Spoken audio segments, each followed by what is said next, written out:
ಓಂ ಶಾಂತಿ. ಈ ದಿನ ನಾವು ತಿಳ್ಕೊಳ್ಳುವಂಥ ವಿಷಯ ಏನಂದರೆ, ನಾನು ಯಾರು. ನಾನು ಯಾರು ಎನ್ನುವುದು ಒಂದು ನಮ್ಮೊಂದಿಗೆ ನಾವೇ ಪ್ರಶ್ನೆ ಮಾಡಿಕೊಂಡ್ರೆ ಉತ್ತರ ಸಿಗೋದು. ಭಗವಂತ ಹೇಳ್ತಾನೆ, ಈ ಮೂಳೆ ಮಾಂಸದ ಈ ದೇಹ ನೀವಲ್ಲ, ಈ ದೇಹದಲ್ಲಿರ್ತಕ್ಕಂಥ ಚೇತನ ಶಕ್ತಿ ಆತ್ಮ ನೀವಾಗಿದ್ದೀರಿ. ಇಲ್ಲಿ ನಮಗೆ ಈ ಚಿತ್ರದಲ್ಲಿ ಕಾಣುವುದು ಮೂಳೆ ಮಾಂಸದ ದೇಹ ಒಂದು ಕಡೆ, ಇನ್ನೊಂದು ಕಡೆ ಚೈತನ್ಯವಾಗಿರ್ತಕ್ಕಂಥ ಒಂದು ದೇಹ ನಮಗೆ ಕಾಣಿಸ್ತದೆ. ಚೈತನ್ಯತೆ ಯಾವಾಗಿರುತ್ತಂದರೆ, ಈ ಮೂಳೆ ಮಾಂಸದ ದೇಹದೊಳಗಡೆ ಆತ್ಮ ಅವಿನಾಶಿಯಾಗಿ ಈ ದೇಹದಲ್ಲಿ ವಾಸಿಸುವಾಗ, ಅಥವಾ ದೇಹದಲ್ಲಿರ್ತಕ್ಕಂಥ ಆತ್ಮ ಇದ್ದಾಗ, ದೇಹದಲ್ಲಿ ಆತ್ಮ ಇದ್ದು ಪಾತ್ರವನ್ನು ಮಾಡುವಾಗ ಇದಕ್ಕೆ ಚೈತನ್ಯವಾಗಿರ್ತಕ್ಕಂತಹ ದೇಹ ಎಂದು ಹೇಳಲಾಗುತ್ತೆ. ಅದೇ ಆತ್ಮ ಒಂದು ಕ್ಷಣ ಈ ದೇಹದಿಂದ ಹೊರಟು ಹೋದಾಗ ಈ ರೀತಿ ಮೂಳೆ ಮಾಂಸದ ದೇಹ ನಮಗೆ ಗೊತ್ತಾಗುತ್ತೆ. ಅಂದರೆ ಆತ್ಮ ಅವಿನಾಶಿಯಾಗಿದೆ, ದೇಹ ವಿನಾಶಿಯಾಗಿದೆ. ಆತ್ಮನಲ್ಲಿ ಏನಿದೆ ಅಂದರೆ ಮನಸ್ಸು, ಬುದ್ಧಿ, ಸಂಸ್ಕಾರ ಇದೆ. ಇಲ್ಲಿ ನಮಗೆ ಚಿತ್ರದಲ್ಲಿ ಕಾಣಿಸ್ತದೆ ಮನಸ್ಸು, ಬುದ್ಧಿ, ಸಂಸ್ಕಾರ. ಈ ಮೂರು ಆತ್ಮನ ಅಂಗಗಳು. ಯಾಕೆಂದರೆ ದೇಹದಲ್ಲಿ ನಮಗೆ ಅಂಗಾಂಗಗಳಿದ್ದಾವೆ. ಕಣ್ಣಿದೆ, ಕಿವಿ ಇದೆ, ಮೂಗಿದೆ, ಬಾಯಿದೆ, ಹೀಗೆ ಪಂಚೇಂದ್ರಿಯಗಳು. ಹಾಗೆ ಆತ್ಮನ ಅಂಗಗಳಂದರೆ ಮನಸ್ಸು, ಬುದ್ಧಿ, ಸಂಸ್ಕಾರ. ಹಾಗೆ ಆತ್ಮ ಅವಿನಾಶಿಯಾಗಿದೆ, ದೇಹ ವಿನಾಶಿಯಾಗಿದೆ.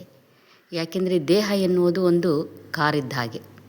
ಕಾರಿನಲ್ಲಿ ಡ್ರೈವರ್ ಹೇಗೆ ಈ ಕಾರನ್ನು ನಡೆಸ್ತಾನೋ, ಹಾಗೆ ಆತ್ಮ ಎಂಬ ಅವಿನಾಶಿಯಾದ ಆತ್ಮನೂ ಕೂಡ ಈ ಮೂಳೆ ಮಾಂಸದ ಈ ದೇಹದಲ್ಲಿರ್ತಕ್ಕಂಥ ಚೇತನ ಶಕ್ತಿ ಆತ್ಮ ಅವಿನಾಶಿಯಾಗಿದೆ.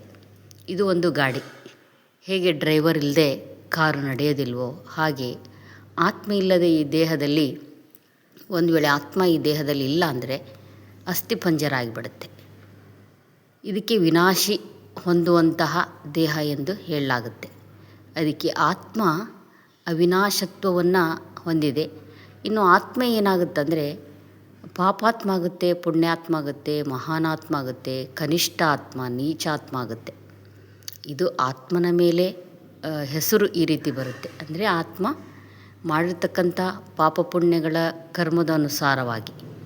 ಅದಕ್ಕೆ ಹೇಳಲಾಗುತ್ತೆ ಭಗವದ್ಗೀತೆಯಲ್ಲಿ ಶ್ಲೋಕದಲ್ಲಿ, ನೈನಂ ಚಿಂದಂತಿ ಶಸ್ತ್ರಾಣಿ ನೈನಂ ದಹತಿ ಪಾವಕಃ ನ ಚೈನಂ ಕ್ಲೇದಯಂತ್ಯಾಪೋ ನ ಶೋಷಯತಿ ಮಾರುತಃ. ಅಂದರೆ ಆತ್ಮ ಅವಿನಾಶಿಯಾಗಿದೆ ಎನ್ನುವುದಕ್ಕೋಸ್ಕರ ಈ ಒಂದು ಭಗವದ್ಗೀತೆಯ ಶ್ಲೋಕದ ಅರ್ಥ ಆಗಿದೆ.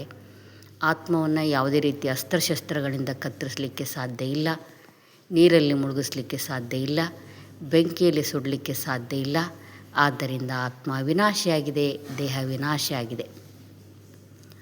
ಅವಿನಾಶಿಯಾಗಿರ್ತಕ್ಕಂಥ ಆತ್ಮನೊಳಗಡೆ ನಾವು ಮಾಡಿರ್ತಕ್ಕಂಥ ಕರ್ಮ, ಅದು ಕೂಡ ಆತ್ಮನೊಳಗಡೆ ಅವಿನಾಶಿಯಾಗಿ ಉಳ್ಕೊಳ್ತದೆ. ಯಾಕೆಂದರೆ ಕರ್ಮದಂತೆ ಫಲ.